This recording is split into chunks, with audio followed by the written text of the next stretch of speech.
Welcome back. It's your host, Gabe Morales. In the Manson family episode, we talked about a self-professed messiah leader named Charles Manson and how he was able to manipulate and control his followers to kill for him. Today, we are going to talk about another self-professed messiah, but this time on how he was able to convince hundreds of people in one of the biggest cases of mass suicide to kill themselves. We are going to discuss James Warren Jones, better known as Jim Jones, who was an American preacher who led the People's Temple between 1955 and 1978, and ultimately to commit what he called revolutionary mass suicide. Death is not a fearful thing. It's living that's treacherous.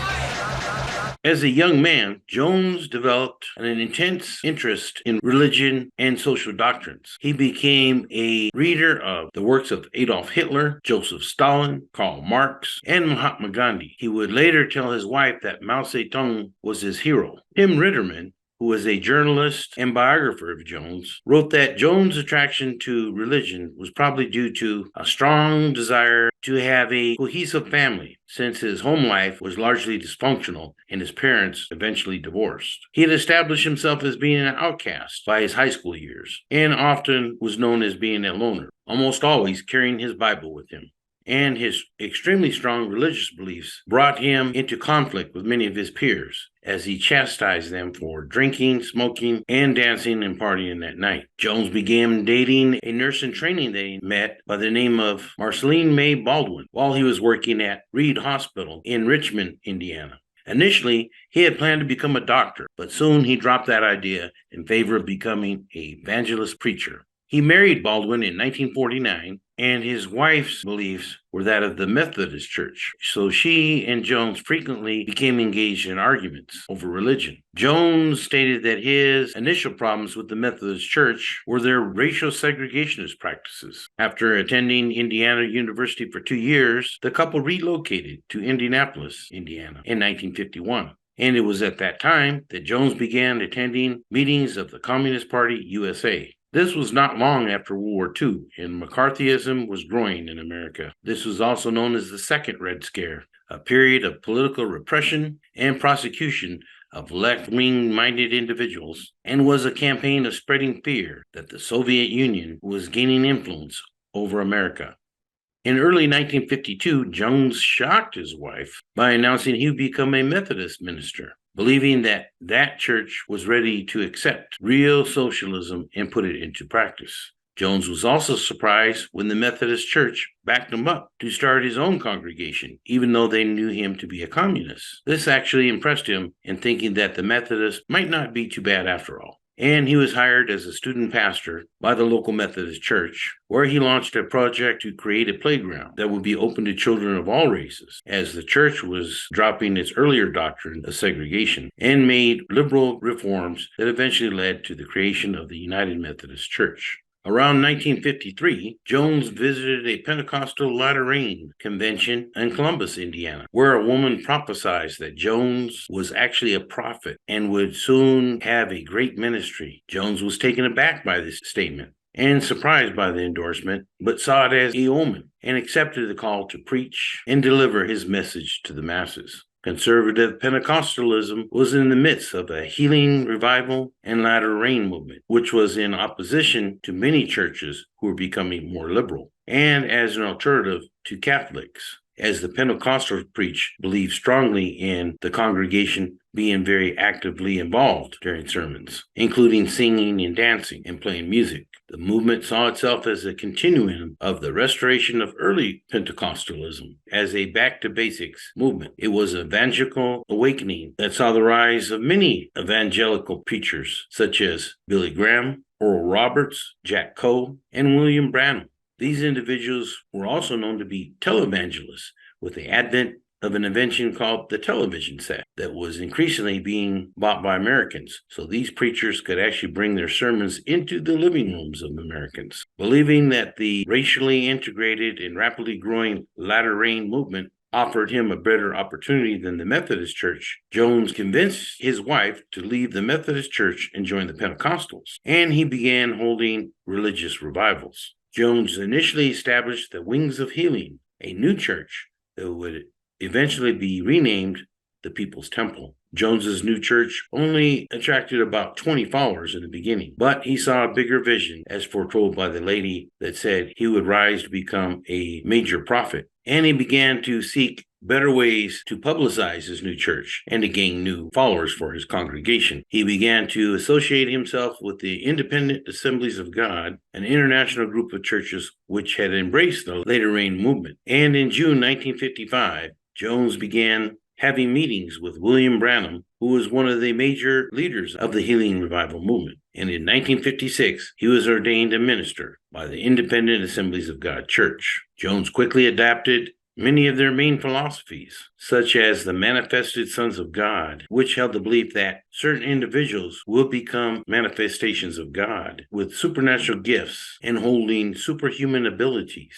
They believe that such manifestations signal the second coming of Jesus Christ, and that the people endowed with these gifts would usher in the new millennial age of heaven on earth. Eventually, Jones began to believe that he was a manifestation of Christ the Revolution. Like Branham, Jones would later claim to be the human embodiment of Elijah the prophet, that he was the voice of God, a human manifestation on earth of Jesus Christ. And he promoted that the end of the world was imminent. Jones eventually separated from the later rain movement following a bitter disagreement with William Branham, who had become increasingly vocal about his opposition to communism, which Jones still had a strong admiration for. In 1960, his People Temple Church joined the Disciples of Christ denomination, whose headquarters was located nearby in Indianapolis. And Jones was finally ordained as being a minister by that denomination in 1964. Jones and his wife adopted several non-white children, and he referred to his household as being the Rainbow Family. You have to remember that at that time, segregation was still the norm in the South, and even in the North, racial intermarriage was still taboo for the most part, as was multiracial families living under the same roof.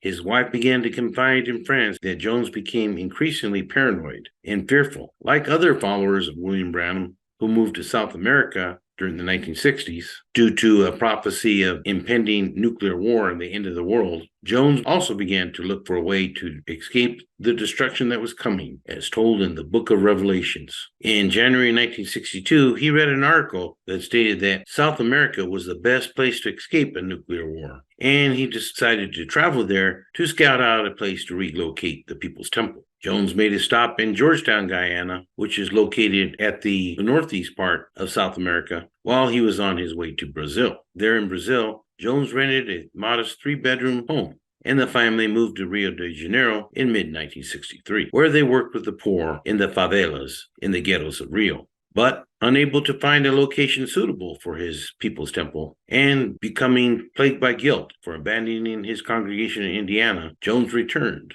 and found that his congregation had declined to less than 100 members. Prior to this, the People's Temple co-leader in Indiana, Archie I. James, sent word to Jones that his church was about to collapse financially and threatened to resign if Jones did not return soon. Jones returned to Indiana in late 1963 to find his church deeply divided. But he did not give up hope for a new home. And during 1964, he made trips out to California to find a suitable location until he could get to South America. And he and his followers began moving to their new location in the rural Redwood Valley, located in Northern California, near the town of Ukiah. About 140 of Jones's most loyal followers moved with him there, while some remained back in Indiana. Jones recruited approximately 50 new members during his first months in California.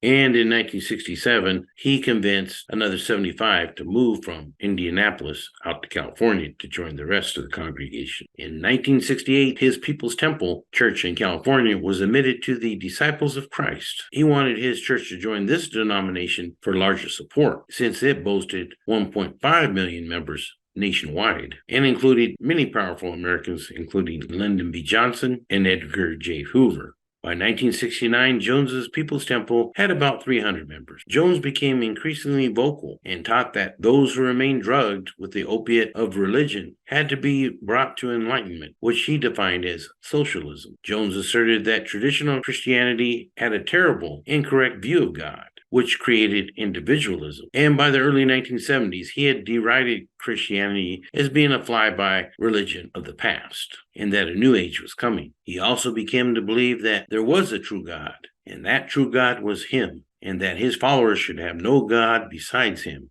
as he became increasingly delusional. Jones began using illicit drugs when he moved out to California, which heightened his paranoia, and he increasingly used fear to control and manipulate his followers. Jones frequently warned his congregation that there was an enemy seeking to destroy them. As the late 1960s wore on, there was increasing protests against the Vietnam War and other sins that America had been engaged in.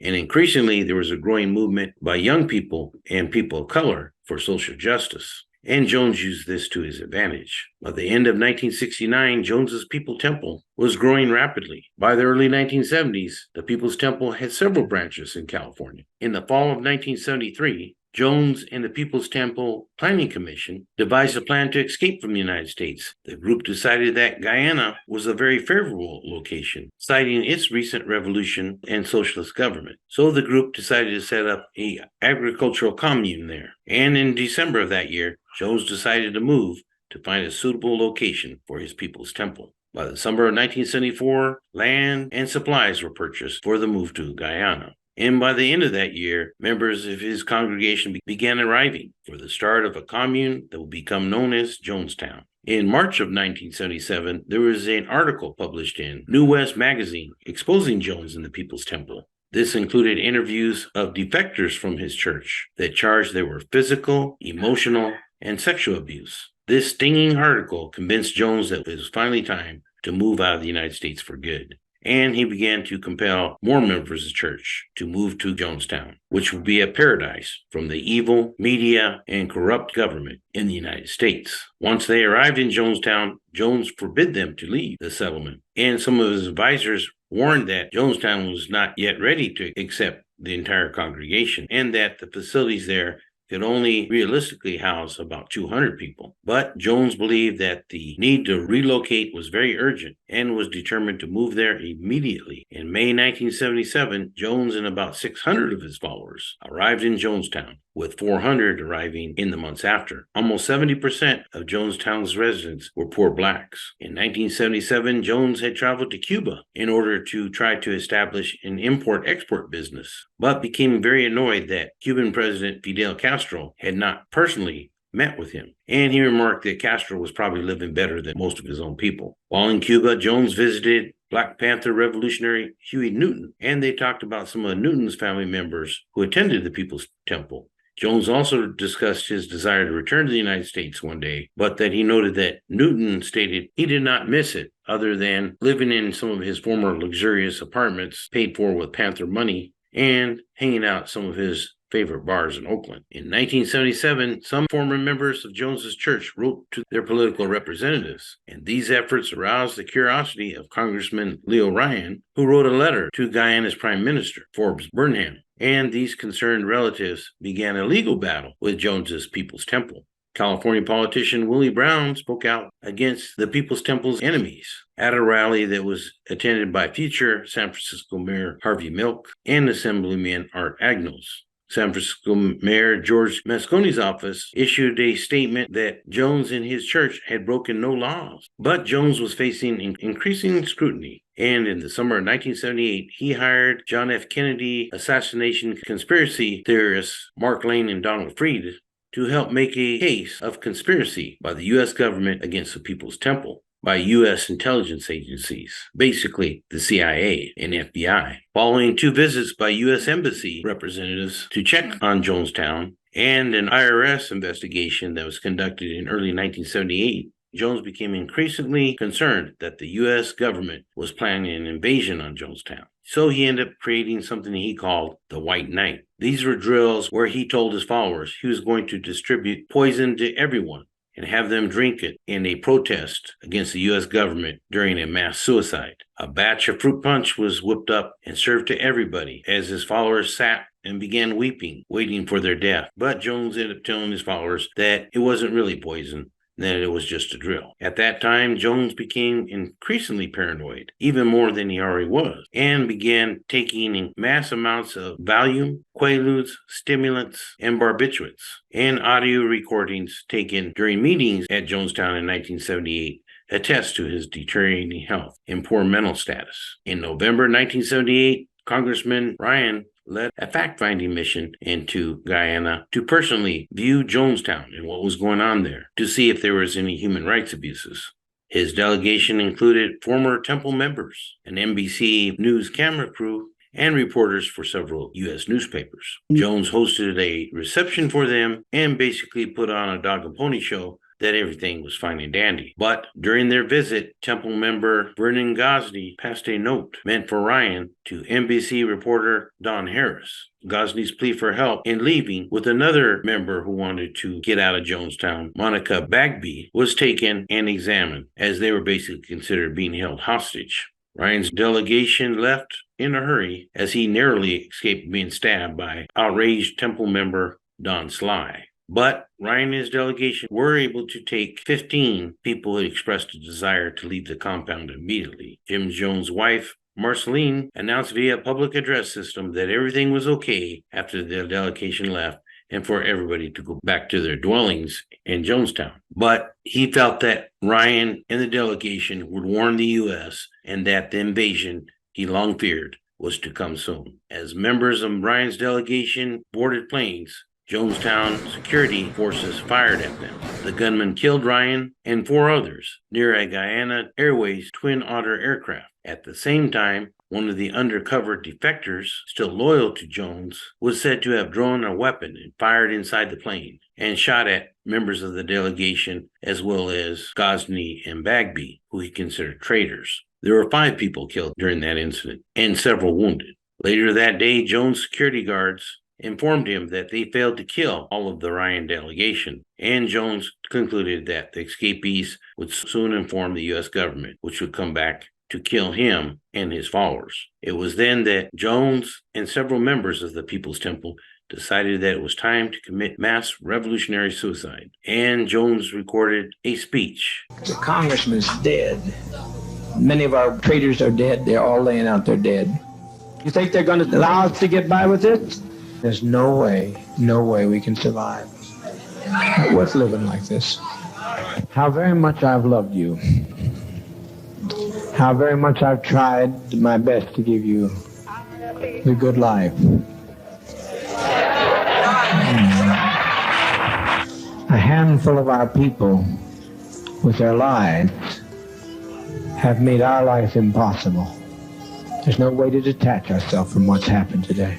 Not only are there those who have left and committed the betrayal of the century. It was during this time that aides prepared large metal tubs full of grape flavor aid that contained multiple poisons, including cyanide. On the tape, you can hear the cries and screams of children and adults who knew their death was coming soon.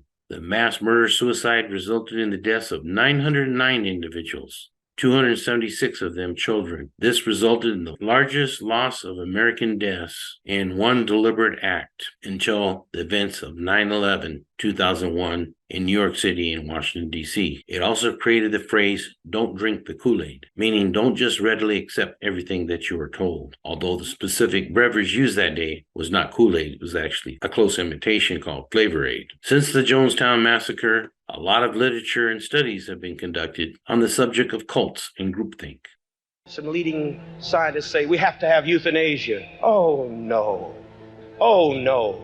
Who's going to decide who and when a person's going to die? We must never allow that, because this is the kind of thing that ushers in the terror of a Hitler's Germany. We must not allow these kind of things to enter our consciousness. People who are convinced that suicide is the only way often do so because they believe it is the only alternative to intolerable circumstances. And while many may consider such individuals to be crazy, suicide is a real risk for many Americans. It touches all levels of society and people of all colors and classes. And while it may be very dark days right now, there are better and brighter days ahead. You must believe that and keep the faith. And with that, this is Gabe Morales signing off for Gangsters Cops.